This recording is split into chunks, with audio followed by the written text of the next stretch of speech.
चलिए, कैसे हैं हमारे दिल के धड़कन, हमारे दिल के करीब रहने वाले हमारे प्यारे सिर और सिरनियों, आप सभी का एक बार पुनः ऑनलाइन के एक छोटा सा परिवार रिजल्ट मशीन में आपका समझिए कि स्वागत है। प्रतिदिन हम आपको शाम 7 बजे लाइव क्लास लेकर आते हैं और आज भी समझिए कि आपके लिए हम क्लास लेकर आए हैं। आज हम लोग जानेंगे रूटीन के अनुसार साइंस का ऑब्जेक्टिव। आज हम आपको लेकर आए हैं साइंस का ऑब्जेक्टिव पार्ट 2। इसके पिछले वाले क्लास में इसका पार्ट 1 जो है ना हम करा चुके थे। आज हम लोग पार्ट 2 के साइंस के वीवीआई प्रश्नों का देखने का प्रयास करेंगे और उम्मीद है कि आप भी जिस तरह पिछले एक सप्ताह से मेरा साथ दे रहे हैं, आगे भी साथ देंगे। इसी तरह एक भाई को आप आगे बढ़ाते रहिए। चलिए, समय ना लेते हुए मैं आपके क्लास को शुरू करता हूं, लेकिन क्लास शुरू करने से पहले आपके लिए एक मोटिवेशन है। ध्यान दीजिएगा, आपके लिए एक मोटिवेशन है, खूब बढ़िया से ध्यान देना है, इसको समझना है। उसके बाद जो है ना हम आपके प्रश्नों को लेकर के आ जाएंगे। कहा गया है, उदास ना हो बीते हुए कल के लिए, उदास ना हो बीते हुए कल के लिए, सवाल होते ही हैं बस हल के लिए। हर कोई ठहर नहीं सकता उन हालातों में, हर कोई ठहर नहीं सकता उन हालातों में, और तेरी किस्मत की चाबी है तेरे हाथों में। इसलिए जो है, इसी के साथ हम आपको लेकर आते हैं आज साइंस के 50 वीवीआई समझिए कि ऑब्जेक्टिव क्वेश्चन को। फिर आज के बाद कल के क्लासों में फिर कल की बात होगी जाकर के। चलिए, उम्मीद है कि जिस प्रश्नों का उत्तर आप जानते हैं, कमेंट्स बॉक्स में जो है ना जरूर उसका जो है ना ABCD करके जवाब दीजिएगा। बड़ी अच्छा लगता है जब आपका कमेंट्स हम पढ़ते हैं जाकर। तो चलिए विद्यार्थी जी, अब हम लोग देखते हैं इसके क्वेश्चन नंबर 1 क्या कहा जा रहा है। तो ध्यान दीजिएगा, क्वेश्चन नंबर 1 है, 1 माइक्रो एम्पियर बराबर होता है। तो देखिए, यह क्वेश्चन पूछा है 1 माइक्रो एम्पियर। तो माइक्रो जो होता है एक छोटा सा मात्रक होता है, एम्पियर आप लोग जानते हैं विद्युत धारा का मात्रक होता है। और 1 माइक्रो एम्पियर में किसके बराबर होता है? तो जब बड़ा यूनिट से छोटा यूनिट में बदला जाता है, ठीक है, तो उसके बाद क्या होता है, इसका जो मान देखिए निम्नलिखित में से कौन हो पाता है। ए में दिया है आपका 10 के पावर -3 एम्पियर, बी में दिया है 10 के पावर -2 एम्पियर, और सी में दिया 10 के पावर -1 एम्पियर, और डी में दिया है 10 के पावर -6 एम्पियर। तो देखिए, यह छोटा मात्रक है, इसको बड़ा में बदलना है। तो बड़ा में बदलना है तो समझिए कि माइनस में जाएगा, और जब आपका बड़ा मात्रक को छोटा में मात्रक बदल दे तो प्लस में जाता है। इसका सही जवाब क्या हो जाएगा? ए हो जाएगा। इसलिए याद रखेंगे, 1 माइक्रो एम्पियर में 10 के पावर -3 जो है ना एम्पियर होता है। चलिए, इसी के साथ जो है ना हम लोग आगे बढ़ते हैं। तब तक आप जो है ना जल्दी जल्दी जो है ना इस क्लास को शेयर कर दीजिए, ज्यादा से ज्यादा बच्चा जुड़िए, ताकि जो है ना हम लोग भी समझिए कि इससे ज्यादा ऊर्जा के साथ काम करते रहें। आगे हम लोग देखते हैं 2 नंबर प्रश्न है। ध्यान दीजिएगा, 2 नंबर प्रश्न क्या कहा जा रहा है, डीजल का उपयोग होता है। आपको बताना है भाई, डीजल का उपयोग कहां कहां होता है। डीजल तो आप लोग जानबे करते हैं, प्रतिदिन हम लोग डीजल का यूज करते हैं विभिन्न प्रकार के वाहनों में। चलिए ऑप्शन देखा जाए, ए में दिया है भारी वाहन, बी में दिया है रेल के इंजन, सी में दिया है विद्युत उत्पादन में, और डी में दिया है सभी। तो देखो, भारी वाहन का मतलब बस ट्रक ये सब होता है, उसमें भी डीजल लगता है, वो पेट्रोल से नहीं ना चलता है वो। उसके बाद जो है ना रेल के इंजन, रेल के इंजन में भी डीजल लगाया जाता है। बिजली उत्पादन, अब छोटा सा एग्जाम्पल देते हैं, हमारे पास जनरेटर होगा, जनरेटर में भी देखिए वो डीजल डालते हैं तो बिजली बनता है, और इसलिए इसका ऑप्शन जो है ना डी दिया है सभी। इसका सही जवाब क्या हो जाएगा? डी हो जाएगा, यानी सभी में हो जाएगा, चाहे वो भारी वाहन हो, चाहे रेल का इंजन हो, या विद्युत उत्पादन हो, यानी सभी में आपका जो है डीजल का समझिए इस्तेमाल होता है। उसके बाद आइए 3 नंबर जो सवाल है, 3 नंबर सवाल पूछा जा रहा है।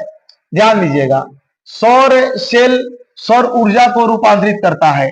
जिस दिन हम लोग सोलर पढ़े थे, मैं बताया था कि सौर ऊर्जा जो है ना सौर सेल सौर ऊर्जा को किसमें रूपांतरित करता है। ध्यान देना है, ए में दिया है प्रकाश ऊर्जा में, बी में गतिज ऊर्जा में, सी में ताप ऊर्जा में, और डी में विद्युत ऊर्जा में। तो आप बताओ सोलर क्या करता है।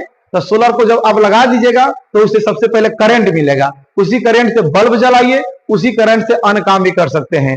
इसलिए इसका सही जवाब क्या हो जाएगा? डी हो जाएगा। बाकी इसके जो जवाब है बिल्कुल जो है बुआ जी आपका गलत है। चलिए चौथा नंबर जो प्रश्न पूछा जा रहा है, ध्यान दीजिएगा कि सोना की परमाणु संख्या है। सोना जिसको हम लोग संकेत में क्या बोलते हैं? एयू के नाम से और हम बोलते हैं। और सोना का समझिए परमाणु संख्या कितना होता है? 29 होता है, उसके बाद 89 होता है, या 79 होता है, 39 होता है। तब याद रखेंगे सोना का समझिए कि परमाणु संख्या आपका समझिए कि 89 होता है। बाकी ऑप्शन जो है ना इसके क्या है? गलत है। जाकर के आगे हम लोग बढ़ते हैं, ध्यान देंगे 5 नंबर सवाल पर। 5 नंबर जो सवाल है, निम्न में कौन सा ऑक्सीजन की क्रिया नहीं होती है? यानी बताना है निम्न में कौन है ऑक्सीजन की क्रिया नहीं है। आपका दहन, तो देखिए भाई इसमें भी ऑक्सीजन लगता है। श्वसन, तो इसमें भी ऑक्सीजन लगता है। लोग सांस लेते हैं, ऑक्सीजन लेते हैं कि नहीं? भोजन का पचना, आपको सबको मालूम है कि भोजन का पचना भी आपका कहती है आपका ऑक्सीकरण क्रिया है। और डी में दिया अवक्षेपण, तो इसका सही जवाब क्या हो जाएगा? अवक्षेपण। यानी यह जो है ना आपका ऑक्सीकरण की क्रिया नहीं है, बाकी जो है ना आपका सब जो है ना ऑक्सीकरण की क्रिया है। छठा नंबर जो सवाल है कि ऑक्सीजन की संयोजकता कितनी होती है? तो बउआ जी देखिए ऑक्सीजन आपका होता है कितना पर जी? आपका 8 पर होता है। इसका इलेक्ट्रॉनिक विन्यास लिखिएगा तो 2 6, और जब मैं बताया था कि आपका 5 6 7 रहे तो इलेक्ट्रॉन को ग्रहण करता अष्टक पुराने के लिए, तो 8 पूरा करने के लिए इसके पास 6 में कितना चाहिए? 2। इसलिए इसकी संयोजकता कितनी हो जाएगी? 1, या आपका 0, या आपका 2, या आपका 3। तो इसका सही जवाब हो जाएगा 2। बाकी के इसके जवाब जो है ना बिल्कुल क्या है? गलत है। 7 नंबर जो प्रश्न है, अम्लीय वर्षा के जल का पीएच मान होना चाहिए। तो चलो भाई मैं आपको बताया था कि जब पीएच अम्ल भस्म लवण चैप्टर पढ़ा रहे थे तो वहां बताए थे 0 से लेकर के और आपका 7 से कम जो होता है ना अम्ल का मान होता है, 7 उदासीन का मान होता है, और 7 से अधिक 14 तक जो है ना आपका भस्म या क्षार का मान होता है। तो जो अम्लीय वर्षा होता है उसमें जल का मान होना चाहिए 5.6, 5.6 से कम, 5.6 से अधिक, या 7। इसका सही जवाब हो जाना चाहिए 5.6 से कम। परफेक्ट नहीं हो सकता है, इसलिए इसका आंसर क्या याद रखेंगे? B number. अब आता है 8 नंबर, आपके दिल के धड़कन क्वेश्चन। आपका प्यार, आपका मोहब्बत, आपकी अब प्रेमिका जैसी क्वेश्चन है। ध्यान दीजिए, जो जिसको पढ़ते ही आपको याद पड़ जाएगा। क्वेश्चन है चींटी के डंक में कौन सा अम्ल पाया जाता है? फटाफट फटाफट जो है ना कमेंट्स बॉक्स में लिखिए, हम तब तक ऑप्शन पढ़ते हैं। इथेनोइक अम्ल, सिट्रिक अम्ल, मिथेनोइक अम्ल, या ऑक्जेलिक अम्ल? जल्दी जवाब दीजिए। तो देखिए जब हम लोग पढ़े थे तो इसको बताए थे कि चींटी के डंक में फॉर्मिक अम्ल पाया जाता है, लेकिन उसका आइपक जो नेम होता है मिथेनोइक अम्ल होता है। इसलिए इसका सही जवाब क्या हो जाएगा? आपका सी हो जाएगा, मिथेनोइक अम्ल हो जाएगा। चलिए अब 9वां नंबर जो प्रश्न देखेंगे, निम्नलिखित में कौन सा संवहक ऊतक है? संवहक ऊतक आपको मैं 9th में पढ़ा था, मैट्रिक में भी पढ़े हुए हैं। ऑप्शन ए में दिया है एपिडर्मिस, बी में दिया फ्लोएम, सी में दिया है जाइलम, और डी में दिया बी और सी। यानी जाइलम और फ्लोएम दोनों को संवहक ऊतक कहते हैं। एक खाद्य पदार्थों का संवहन करता है तो वो जल का, तो इसलिए इसका सही ऑप्शन क्या हो जाएगा जी? डी हो जाएगा। बोलिए कोई दिक्कत? कोई दिक्कत नहीं है, तो फिर हम लोग जो है ना आगे बढ़ते हैं। 9 तक के प्रश्नों को देख लिए हैं, उम्मीद है कि जो याद नहीं होगा यहां आपका क्लियर हो जाएगा। अब हम लोग आगे बढ़ते हैं क्वेश्चन नंबर 10 पर। क्वेश्चन नंबर 10 क्या बोला जा रहा है? ध्यान दीजिएगा आप लोग,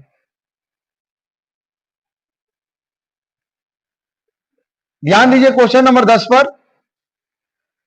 प्रोटोजोआ उत्सर्जी पदार्थों का निष्कासन कैसे होता है? देखना है प्रोटोजोआ उत्सर्जी पदार्थों का निष्कासन कैसे होता है।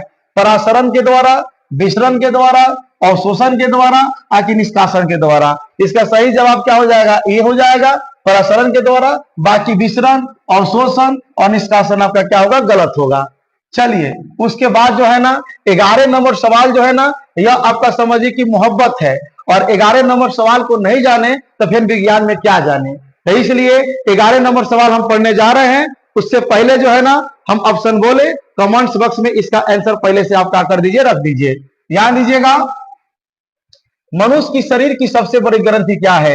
एक में अग्न्याशय दिया है, बी में अंडाशय, सी में एड्रिनल, और डी में यकृत दिया है। तो आप बताइए मनुष्य की सबसे बड़ी ग्रंथि क्या है? मैंने बताया था मनुष्य की सबसे बड़ी ग्रंथि आपका है क्या है? आपका यकृत है, जिसको हम लोग किडनी के नाम से जानते हैं। याद रखिएगा। 12 नंबर जो प्रश्न है, शरीर संतुलन बनाए रखता है, यानी कौन ऐसा अंग है जो हमारे बॉडी को संतुलित बनाए रखता है। तो देखिए मस्तिष्क चैप्टर का क्वेश्चन है, एक में दिया है सेरिबेलम, बी में दिया है क्रेनियम, सी में दिया है मस्तिष्क स्टेम और डी में दिया है सेरिबरम। इसका सही जवाब हो जाएगा कथी, ए नंबर, यानी सेरिबेलम ही आपका इसका सही जवाब। बाकी के जवाब इसके बिल्कुल क्या है, आपके गलत है, ध्यान दीजिएगा।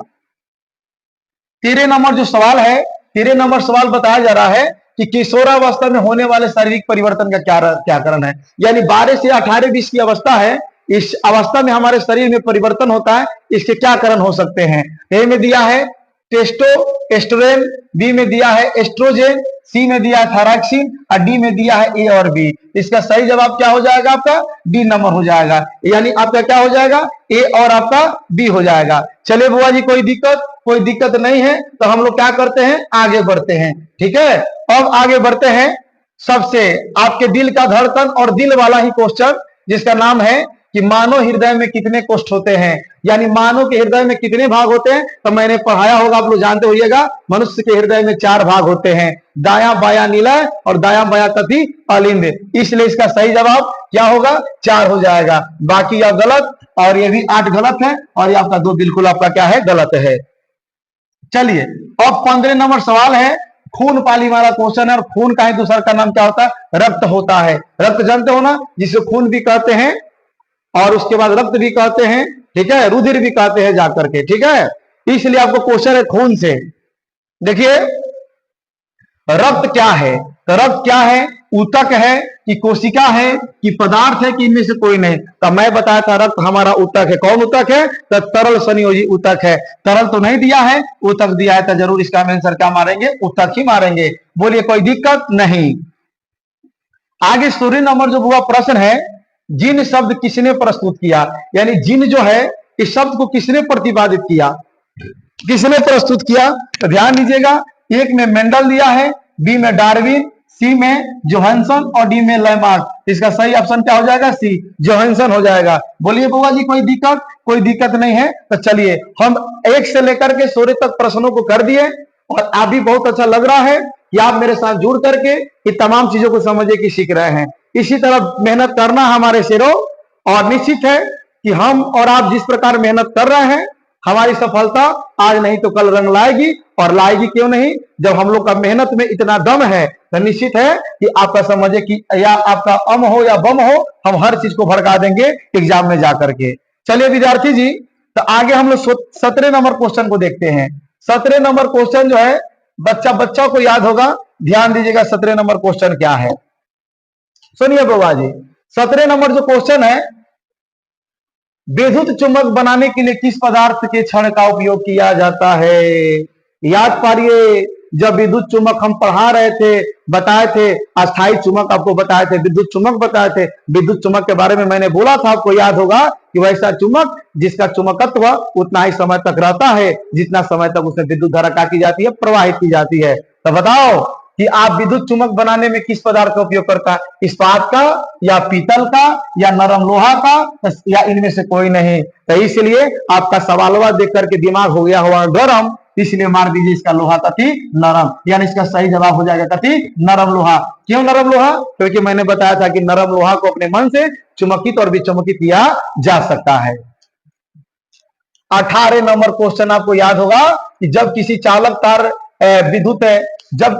तार विद्युत धारा प्रवाहित होती है तो गतिशील कण क्या होता है। यानी किसी भी सुचालक में जब आपका करंट देते हैं तो कौन सा कण जो है गतिशील होता है। मैंने बताया था पदार्थ में 3 कण होता है, और याद रखिएगा या मार्कर या पेन, और इसी पेन में तीनों का नाम है, पी यानी प्रोटॉन, ई यानी इलेक्ट्रॉन और एन यानी कथी न्यूट्रॉन। लेकिन इसमें गतिशील कौन कौन होता है, पी नहीं, आपका एन नहीं, इलेक्ट्रॉन। इसलिए इसका सही जवाब क्या हो जाएगा, इलेक्ट्रॉन। बाकी के बाकी जवाब जो है ना आपका समझिए कि गलत है। इसलिए देखिए आपको मैं ट्रिक ही बता दिया कि परमाणु के तीनों कण हमारे पेन में है। अब कहिएगा हेमे केने है, अब पेन का मतलब पी यानी प्रोटॉन, ई का मतलब ई यानी इलेक्ट्रॉन, एन का मतलब एन यानी न्यूट्रॉन। समझ गया ना, कि पेन में ना खोजिएगा, पेन के स्पेलिंगवा में खोज लीजिएगा। अब आइए उससे बढ़कर, जब हम सोच रहे हैं कि एक हल्का क्वेश्चन देता उससे हल्का आ जा रहा है यार, ओम का नियम क्या है? बच्चा बच्चा को मालूम है ओम सला। क्या नियम है? V बराबर आई आर, कि V बराबर आर स्क्वायर आई, या V बराबर आई स्क्वायर आर, या V बराबर आई प्लस आर। इसका सही जवाब जल्दी कमेंट्स कमेंट जल्दी धाए धाए। इसका सही जवाब क्या हो जाएगा? ए, यानी V बराबर क्या हो जाएगा? आई आर हो जाएगा। और उससे भी हल्का ले लो यार 20 नंबर। कितना हल्का बनाओगे यार? आज तो समझिए कि सारा हल्के दे दिया है। ताजा नहीं, आप क्या सपना देकर आए हैं? विभवांतर का ऐसा ही मात्रा क्या है बताइए? विभवांतर याद है? वोल्टेज। तो वोल्टेज का ऐसा ही मात्रा जूल होता है, या वाट होता है, या एम्पियर होता है, कि वोल्ट होता है? हम नहीं बताएंगे। इसका जवाब जो है ना कमेंट्स बॉक्स में जो है ना आप क्या करिए, दे दीजिए। चलिए आगे हम बढ़ते हैं 21 नंबर सवाल। 21 नंबर जो सवाल है कि आम मीटर का प्रतिरोध होता है, मैंने बताया था जो विद्युत धारा को मापता है उसे आमीटर कहते हैं, और जो वोल्टेज को नापता है उसको हम लोग वोल्टमीटर कहते हैं। तो आम मीटर विद्युत धारा को मापता है, इसलिए उसका प्रतिरोध क्या होनी चाहिए? कम होनी चाहिए। अन्यथा ज्यादा प्रतिरोध होगा तब विद्युत धारा पास नहीं करेगा, नहीं सही मान को बता लेगा। इसलिए इसका प्रति ऑप्शन दिया है छोटा, बड़ा, बहुत छोटा, इनमें से कोई नहीं। याद रखिएगा छोटा होता है इसका जाकर के। अब लो भाई, सपनों में भी नहीं सोचा होगा कि इस तरह का सवाल आपके बिहार बोर्ड में आता है। जैसा सवाल आता है ऐसा सवाल आ जाए और हम लोग का समझे कि 1 नंबर ऑब्जेक्टिव में कम हो जाए, समझे कि परीक्षा देना ही बिल्कुल बेकार है। लेकिन नहीं, आप पूरा कोशिश करिए, शांत से बनाना है। पूरा समय आपको मिलता है, घबरा कर आपको गलती नहीं करना है जाकर के। तो ध्यान दीजिए कि विद्युत बल्ब का फिलामेंट निम्न में से किस धातु का बना होता है? बल्ब का नाम देखो, बल्ब पढ़ा रहे थे।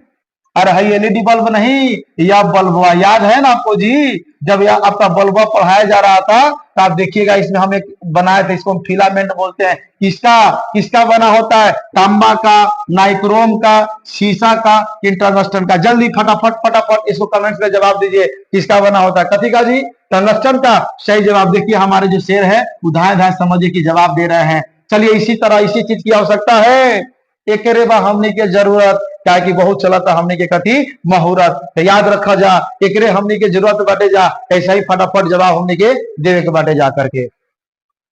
आगे 23 नंबर जो सवाल है ध्यान दीजिएगा, रियो एस्टेट का उद्देश्य क्या है? रियो एस्टेट का उद्देश्य क्या है?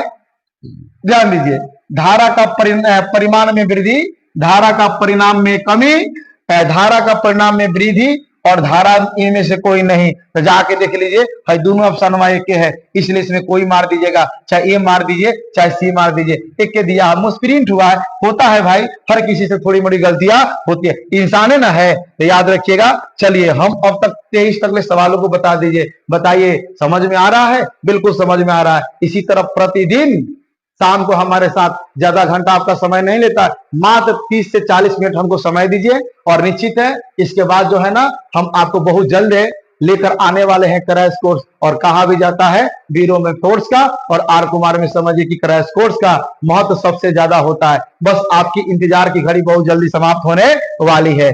इसी के साथ जो हम लोग चलते हैं अगले क्लास में, और अगले समझिए कि जो क्वेश्चन है उस क्वेश्चन को हम देखते हैं। 24 नंबर क्वेश्चन क्या कहा जा रहा है? तो 24 नंबर जो क्वेश्चन है ध्यान दीजिएगा, 24 नंबर क्वेश्चन, विद्युत आवेश का ऐसा ही मात्रक। जाइए, जब विद्युत धारा चैप्टर हम लोग पढ़े थे फर्स्ट में बताए थे, आवेश चार्ज का नाम सुने, मोबाइल चार्ज करते हैं, ठीक है ना, और उसी चार्जवा को आवेश कहते हैं। ठीक है, हिंदी में क्या होता है? वोल्ट होता है, ओम होता है, जूल होता है, कि कूलम होता है? इसका सही जवाब यहाँ पर बैठा हुआ है अंत में। जाओगे किधर? हमारा विद्यार्थी सब है इधर, अंत में काहे भाग रहे हो? जहां भी तुम रहोगे हम तुमको खोज लेंगे जाकर के। इसलिए इसका सही जवाब क्या हो जाना चाहिए? डी हो जानी चाहिए। ध्यान दीजिए। अब आइए 25 नंबर, श्वसन का अंतिम उत्पाद क्या है? यानी जो हम लोग सांस लेते हैं तो सांस लेते हैं तो सांस के रूप में जब हम सांस लेते हैं तो अंत में क्या छोड़ते हैं? ए में दिया कार्बन डाइऑक्साइड और जल, बी में दिया है कार्बन डाइऑक्साइड और ऊर्जा, सी में दिया है जल और ऊर्जा, डी में दिया कार्बन डाइऑक्साइड आपका समझिए कि जल और ऊर्जा। इसका सही जवाब हो जाएगा ये, कार्बन डाइऑक्साइड और जल ही हम छोड़ते हैं। ठीक है ना, ध्यान दीजिएगा। आइए सबसे खास, अपने दांत को बैठा लीजिए क्योंकि दांत वाला ही सवाल समझिए आया हुआ है 26 नंबर में। ध्यान दीजिए, दांत की सबसे ऊपरी परत है, जल्दी बताओ फटाफट। ऑप्शन पढ़े नहीं तब तक आंसर आ जानी चाहिए हमारे वीर योद्धाओं की ओर से। बताओ, डेंटाइन है, कि इनामेल है या अस्थि है कि कराउन है? जल्दी बता कि हम बताए, हम बता देते हैं, आपसे पहले हम बताएंगे, हमारी भी इच्छा है, जल्दी बताओ यार। क्या इनामेल? बी बिल्कुल सही, आपका सही जवाब क्या है? इनामेल है। चलिए, इसमें कोई दिक्कत नहीं है। तो हमने 26 तक ले सवाल को देखा, फिर आगे हम लोग देखते हैं। देखते रहना है कब तक? जब तक समझिए कि रिजल्ट ना आ जाए तब तक। यही हम लोग का कथी है, नारा है। और इसलिए हमारा साइंस चाहे सारा विषया जो है ना प्यारा है। अब देखना है विद्यार्थी जी 27 नंबर क्वेश्चन। 27 नंबर क्वेश्चन क्या कहा जा रहा है, ध्यान दीजिएगा। कह रहा है कि मानव आहार नाल का सबसे लंबा भाग क्या है? जब हम लोग भोजनवा को ठूसते हैं तो जिस रास्ते से भोजनवा जाता है ना उसको आहार नाल कहते हैं। और उस आहार नाल का सबसे बड़ा भाग क्या है? ध्यान दीजिएगा। अमाशय है कि छोटी आंत है कि ग्रास नली है कि बड़ी आंत है? तो कहिएगा कि भाई इसमें बड़ा पूछ रहा है, मार देता बड़ी आंत। नहीं भाई, अब किसी का नाम भिखारी हो जाएगा तो भिखारी थोड़े हो जाता है, किसी का नाम राजा हो जाएगा तो राजा थोड़े हो जाता है। राजा भिखारी अपने लोग कर्म से बनते हैं, नाम से नहीं बनते। इसलिए क्या बड़ी आंत देगा, इसका जवाब बड़ी थोड़े हो जाएगा। इसका जवाब समझिए कि क्या होता है, आपका छोटी आंत होगा। छोटी आंत ही हमारे आहार नाल का सबसे लंबा भाग है, जो कुंडित रूप में क्या होता है, मोड़ा होता है।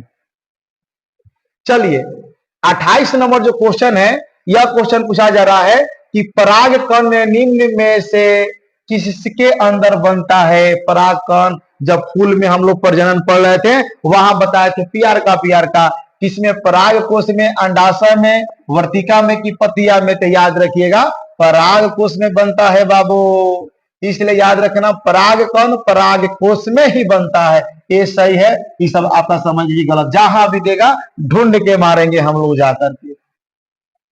चलिए 29 नंबर सवाल हम लोग देखते हैं। 29 में क्या कहा जा रहा है, चालनी नलिका पाई जाती है। मैट्रिक में भी पढ़े थे और 9th में भी पढ़े थे। तो बताओ चालनी नलिका कहां पाई जाती है? जंतुओं में, जाइलम में, फ्लोयम में या एकोष्कीय पौधे में? इसका सही जवाब हो जाएगा जाइलम में। हटाओ भाई इसको जल्दी, जाइलम इसका सही आंसर होगा। अब आइए आरबीसी, रेड ब्लड सेल्स की जीवन अवधि कितनी होती है? कितना दिन तक ले जीवित रहता है जी आरबीसी? तो ऑप्शन ए में दिया है 120 दिन, बी में दिया है 180 दिन, सी में दिया है सिर्फ 80 दिन और डी में दिया है 220 दिन। इसका सही जवाब क्या हो जाएगा? ए नंबर, यानी 120 दिन हो जाएगा। कोई दिक्कत नहीं। उससे हल्का क्वेश्चन जो है ना आपका 31 नंबर क्वेश्चन है। क्या क्वेश्चन कहा जा रहा है? मानव शरीर की सबसे लंबी कोशिका है। बताओ भाई, मानव शरीर की सबसे बड़ी ग्रंथि तो बता दिए थे किडनी, लेकिन मानव शरीर की सबसे बड़ी कोशिका क्या है? अस्थि कोशिका, पेशी कोशिका, न्यूरॉन की मास्ट कोशिका। तो आपको याद होगा हमारे शरीर की सबसे बड़ी कोशिका क्या होती है? न्यूरॉन। और इसी न्यूरॉन से ना हमें शरीर की सभी सूचनाएं जो है ना मस्तिष्क तक पहुंचती है। इसलिए इसको आप याद रखेंगे, न्यूरॉन। और हम लोग बात करते हैं 32 नंबर। अंडाणु निषेचित होता है कहां? योनि में, गर्भाशय में, अंडाशय में कि फैलोपियन नलिका में? बउआ जी याद रखिएगा, फैलोपियन नलिका में अंडाणु निषेचित होता है। और जब अंडाणु फैलोपियन नलिका में निषेचित हो जाता है तब जाइगोट बनता है, जाइगोट से भ्रूण बनता है। वही भ्रूण 9 महीना विकसित होकर के 9 महीने के बाद धरती पर समय क्या करते आता है? शिशु के रूप में। इसलिए आपका समझिए अंडाणु कहां निषेचित होता है? फैलोपियन नलिका में। ये कहां पाई जाती है? महिलाओं के अंदर। और देखो एक और बात बता देते हैं, इसी को जब नसबंदी होता है ना औरत लोग का, तो इसी नसवा को क्या कर दिया जाता, बना जाता है। इसको लोग, कुछ लोग कहते हैं कि काट दिया जाता है। अरे जब नस को काटा जाता इसका नाम नसकट्टी हो जाता। आप भी सुनते होइएगा नसबंदी। और यह नसबंदी कर देने से पुनः जो है ना आपको संतान होने की संभावना ना हो। आप फिर चाहते तो खुलवा लीजिए इसको। चलिए अब हम लोग 33 नंबर जो का देखेंगे, निम्नलिखित में कौन सा पादप हार्मोन नहीं है? यानी कौन ऐसा हार्मोन है जो पेड़ पौधा में नहीं पाया जाता? एथिलीन भाई पाया जाता है, साइटोकाइनिन भी पाया जाता है, हम सबको याद होगा। ऑक्सीजन भी पाया जाता है। जब वही तीनों पाया जाता है तो है ये ना नहीं पाया जाता। हटाइए ना, ये अंत में छाटिए, ये नहीं पाया जाता। यह आपका समझिए कि इसका सही ऑप्शन, बाकी जो है ना इसका गलत हो जाएगा। 34 नंबर सवाल को देखना है। फूल में नर प्रजनन अंग क्या होता है? तो देखो, जब हम फूल में पढ़ाए थे तो स्त्री प्रजनन अंग को स्त्रीकेसर कहा जाता है और नर प्रजनन अंग को पुंकेसर कहा जाता है। एके में बैठा है आके तो हम लोग छोड़ेंगे, चाहे फर्स्ट में चाहो लास्ट में रहो, क्या फर्क पड़ता है? मारिए ए नंबर पुंकेसर। बाकी इसका समझिए कि सही ऑप्शन क्या है, गलत है जाकर के। चलिए भाई, तो हमने 34 तक ले दिखा दिया, और थोड़ा सा देख लीजिए, देखते देखते चलते रहिए। नींद नहीं ना आ रही है? नहीं आएगा नींद। कैसे नींद आएगा? जब तक रिजल्ट नहीं आएगा हम लोग समझिए सोने वाले हैं। बिल्कुल नहीं सोएंगे जी। हिला देना है बिहार बोर्ड को, याद रखिएगा दिमाग में। और जब आप थोड़ा सा अपने पढ़ाई से हटे तब मेरा वाला वीडियो हुआ देख लीजिएगा, आपको नींद को गायब कर देगा। चलिए, इसी के साथ होगा हम लोग देखते हैं आपका 34 के बाद 35 नंबर क्वेश्चन। निम्नलिखित में किसमें विखंडन नहीं होता? आपको बताना है विखंडन का मतलब कि जब जीवों का शरीर दो या दो से अधिक भागों में बढ़ जाता है उसे हम विखंडन कहते हैं। किसमें नहीं होता है आपको बताना है। आपका विखंडन नहीं होता अमीबा में, ईस्ट में, पैरामेशियम में, यूगिलिना में। इसका सही जवाब हो जाएगा ईस्ट में। बाकी सब में जो है ना आपका विखंडन होता है, याद रखिएगा। 36 नंबर जो सवाल है कि पारिस्थितिक तंत्र में ऊर्जा का स्रोत है, बताइए। यानी आज हम लोग के लिए ऊर्जा का सबसे बड़ा स्रोत क्या है? बच्चा बच्चा को मालूम होगा, यह ऑप्शन पढ़ने की आवश्यकता है। एक में दिया है वायु, बी में दिया है सूर्य प्रकाश, सी में दिया है वर्षा जल, डी में दिया मिट्टी। तो बताइए ना ऊर्जा हम लोग को कहां से मिलता है? कहां से मिलता है? बी नंबर, यानी सूर्य प्रकाश से। यही ऊर्जा का सबसे बड़ा स्रोत। मारो भाई इसको फटाफट। आगे 37 नंबर जो सवाल है, 37 नंबर सवाल में कहा जा रहा है कि निम्नलिखित में किसे अनुवांशिक का पिता कहा जाता है? याद है ना मोटर वाला जो प्रयोग कराए थे, और उस मोटर का प्रयोग करके नया पौधा बनाए थे। कौन? चार्ल्स डार्विन, कि ग्रेगर जॉन मेंडल, कि लामार्क साहब, कि वाइसमैन। तो इसका सही ऑप्शन हो जाएगा ग्रेगर जॉन मेंडल। इन्हीं को अनुवांशिकी का पिता कहा जाता है। आइए 38 नंबर, आप सब भाई को याद होगा कि हरे पौधे कहलाते हैं। बताओ हरे पौधे क्या कहलाते हैं? उत्पादक, उपभोक्ता, अवघटन या इनमें से कोई नहीं। तो जितने भी हरे पौधे हैं उत्पादक कहलाते हैं, क्योंकि वह अपना भोजन खुद बनाते हैं, और जो खाते हैं उपभोक्ता। जैसे हम लोग उपभोक्ता है, ऐसा सब उत्पादक है। तो मान लीजिए ए नंबर इसका सही है। बाकी इसका ऑप्शन जो है ना आपका क्या है, गलत है।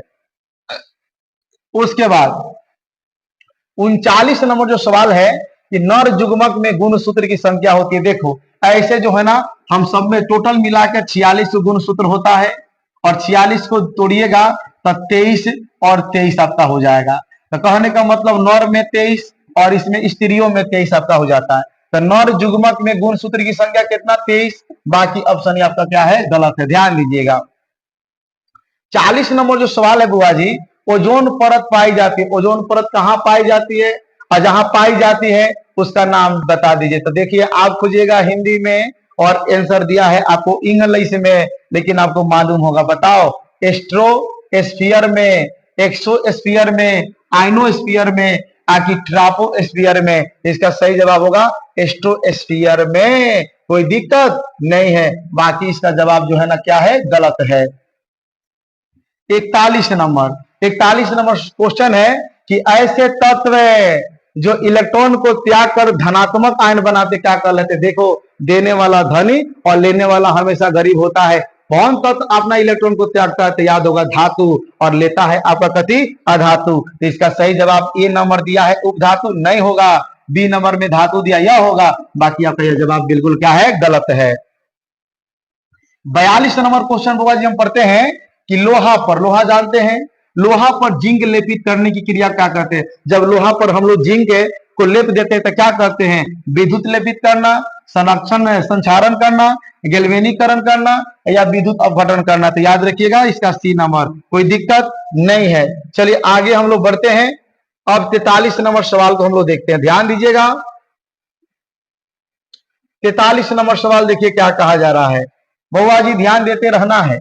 अब जो है 43 नंबर सवाल जो है आपके सामने, निम्न में कौन सा सहयोगी यौगिक है? सहयोगी का मतलब सहसंयोजक, जो इलेक्ट्रॉनों के आदान प्रदान से नहीं, साझेदारी करके।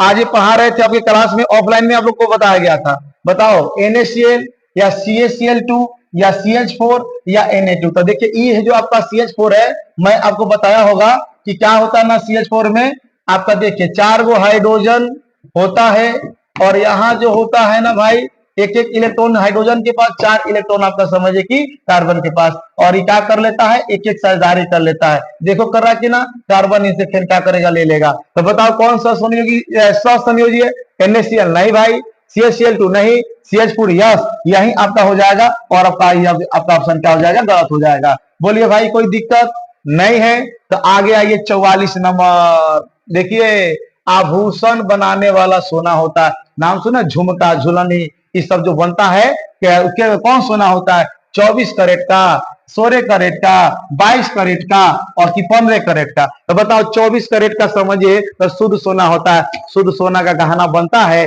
और जब शुद्ध सोना का गहना नहीं बनेगा तो फिर काहे आप 24 कैरेट मारिएगा। इसका सही जवाब हो जाएगा कि 22 कैरेट आपके सोने का इस्तेमाल किया जाता है गहना को, झुमका झुलनी बनाने में। याद रहेगा ना भाई। चलो अब हम लोग आगे बढ़ते हैं 45 नंबर। 45 नंबर जो क्वेश्चन है, निम्न में कौन सा उत्कृष्ट तत्व है, कौन सा अक्रिय तत्व है, आयोडीन है, सिलिकॉन है, आर्गन है कि बोरोमीन है। तो आपको याद होगा हीलियम, नियोन, आर्गन, जेडन, रेडन, यह उत्कृष्ट होता है। इसका सही ऑप्शन सी हो जाएगा, आर्गन। क्या जी, आर्गन। ध्यान दीजिएगा, सही ऑप्शन सी आर्गन हो जाएगा। 46 नंबर जो क्वेश्चन है कि ताम्र एवं टीन के मिश्र धातु को कहते हैं। तांबा और टीन को मिलाए तो क्या बनता है, कांसा बनता है, पीतल बनता है, सोलर बनता है कि ड्यूरल एल्यूमिनियम बनता है। इसका आप याद रखेंगे, कांसा बनता है, कांसा बताए थे आपको क्लास में। चलिए 47 नंबर जो क्वेश्चन है कि प्लास्टर ऑफ पेरिस का रासायनिक सूत्र क्या है, बता देना है। ऑप्शन ए में प्लास्टर जानते हो ना, जो गोड़वा हाथवा टूटता है ना तो उसको प्लास्टर किया जाए, या हम लोग छतवा को पीओपी कराते हैं ना, वह भी आता है। बताइए CaSO4 into 5H2O, CaSO4 into half H2O, CaSO4 into 2H2O, CaSO4 into H2O। इसका सही जवाब क्या हो जाएगा, कैल्शियम सल्फेट हेमीहाइड्रेट, यानी बी नंबर आपका सही जवाब हो जाएगा। 48 नंबर आप जवाब दीजिए, तो उसी समय से हम ही जवाब देना है। आप पहला बैठे हुए हो, अम्ल और क्षार आपस में विक्रिया कर क्या बनाते हैं, परवल क्षार, परवल अम्ल, लवण या आपका क्षार। तो मैं बताया था कि अम्ल और भस्म अभिक्रिया करता है ना तो लवण बनाता है, इसलिए इसका सही जवाब क्या हो जाएगा, सी हो जाएगा। 49 नंबर जो क्वेश्चन है कि भुजा हुआ चूना है, यानी भुजा हुआ चूना का सूत्र क्या है। ए में दिया है कैल्शियम CaOH का होल 2, बी में दिया है CaO, सी में दिया है CO3 और डी में दिया है CO। तो इसका याद रखिए, भुजा हुआ चूना का सूत्र क्या होता है, CaOH का होल 2 होता है। सही जवाब क्या हो जाएगा, एक हो जाएगा। बोलिए बुआ जी कोई दिक्कत नहीं है। तो नहीं है तो अगला क्वेश्चन हम लोग का कितना नंबर है, 50 नंबर क्वेश्चन। कितना नंबर क्वेश्चन है, 50 नंबर। ध्यान दीजिएगा, 50 में क्वेश्चन पूछा जा रहा है कि आप बताओ कि निम्न में कौन सा भस्म नहीं है, यानी अमल भस्म लवण समझते हो ना, कौन सा भस्म नहीं है। कैल्शियम आपका समझिए कि ऑक्साइड, या सोडियम क्लोराइड, या NaOH, या Na2CO3 का 50 आज लास्ट क्वेश्चन रहेगा आपके नाम, और इसका जवाब कमेंट्स में भर दीजिए। फिर जब कल आएंगे तो आते आते आप पूछेंगे, देखेंगे कमेंट्स में किन किन बच्चा ने इसका जवाब दिया है, उसका हम जो है ना नाम जरूर लेंगे। तो निश्चित है कमेंट्स में जाते जाते 50 का आंसर देकर ही जाइएगा। यह समझिए कि एक क्वेश्चन आपके लिए होमवर्क हो गया। तो चलिए आज हम लोग देखे आपके VVI 50 प्रश्नों को। यह आज का हम लोग का क्लास कैसा लगा, आप अपनी राय कमेंट्स में दीजिए, और इस क्लास को, इस वीडियो को दूर दूर तक ले शेयर कीजिए, अपने मित्रों को बताइए। और जो हमारे चैनल को सब्सक्राइब नहीं किए हैं, जो हमारे चैनल पर पहली बार हैं, जाते जाते हमारे चैनल को सब्सक्राइब कर दीजिए, बस दबा दीजिए सब्सक्राइब का बटन। समझिए कि हमारा वेतन मिल गया, हमारी मजदूरी मिल गया। और मैं आपसे चलते चलते कहूंगा कि खूब मन लगा के पढ़िए, ताकि पढ़ाई ही आपका समझिए सब कुछ है। फिर मिलेंगे कल आपको जो है ना संस्कृत के समझिए क्लास लेकर। तब तक के लिए आपसे हम विदा लेते हैं। चलिए बहुत बहुत आप सभी का धन्यवाद। जय हिंद।